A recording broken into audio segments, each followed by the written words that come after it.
sani sai ishara ta ƙarshe da muna nan akan bakanmu in wata ya tabbata ba a jiran umarnin kowa. Me yasa ne ishara akan wannan saboda akwai waɗanda suna yada ƙarya. Kusan ƙarya da suke yadawa su ce ai akwai wasu da basu yarda da sanarwar sarkin musulmi da kaji mutun na hudin haka ka sa shi lambawan shi attataccen makaryaci.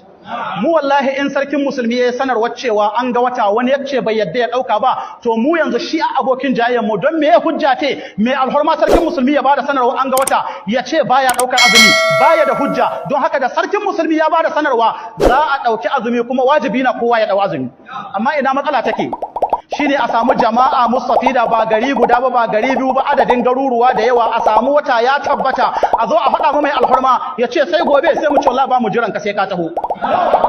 Muna nan akan bakanmu kuma kohon mu bude take duk wanda kun kaji yana wani gungunin banza na yake mu abinda mun ce hadisai na ingantacci daga annabi Muhammad sallallahu alaihi wasallam don haka abinda ya kamata ku sani matsalolin da annan wasu akwai astronomers waɗanda masana sararin samaniya na in sun ce rana kaza za a daukar azumi sai a ce sai ranar an ka samu mallaman da yan naira tahi Allah sun kai tsaye to yanzu bakin cikin da suke kamfanin su ya ruhe shi dai sarkin musulmi ya gano fa wannan ina suka yi mai kuma yadda ya gano wannan gaskiya muna roƙon Allah ya tabbatar shi akan gaskiya don yanzu gashi an tahi tare muna roƙon Allah ya ƙara haɗa kan musulmi Allah ya sa a yi ta tahiya haka waɗannan miyagun malaman da ka iza ka don ka kawo rudani don ka samu matsala Allah ya sa ka gano ƙaryata suka yi makaryata na amana kana son ka ci suna ka cewa ko da idanunsu sun kaga wata ba su azumi sai ka ba da umarni ranar alkiyama da kai da su za ku yi baran-baran don ba kai an ka ce abi ba Allah an ka ce abi da manzon Allah in ka bi manzon Allah sai a bi ka yadda ka yi yanzu muna roƙon Allah ya ƙarfafa ka Allah ya ƙara ma ƙarfin gwiwa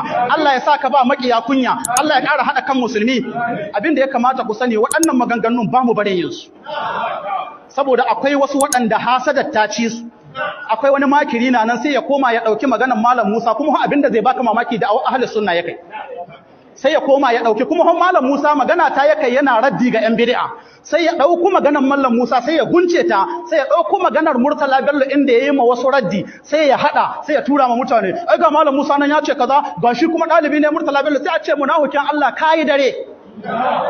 malam Musa ya tahi inda wallahi yayi ma kwaranga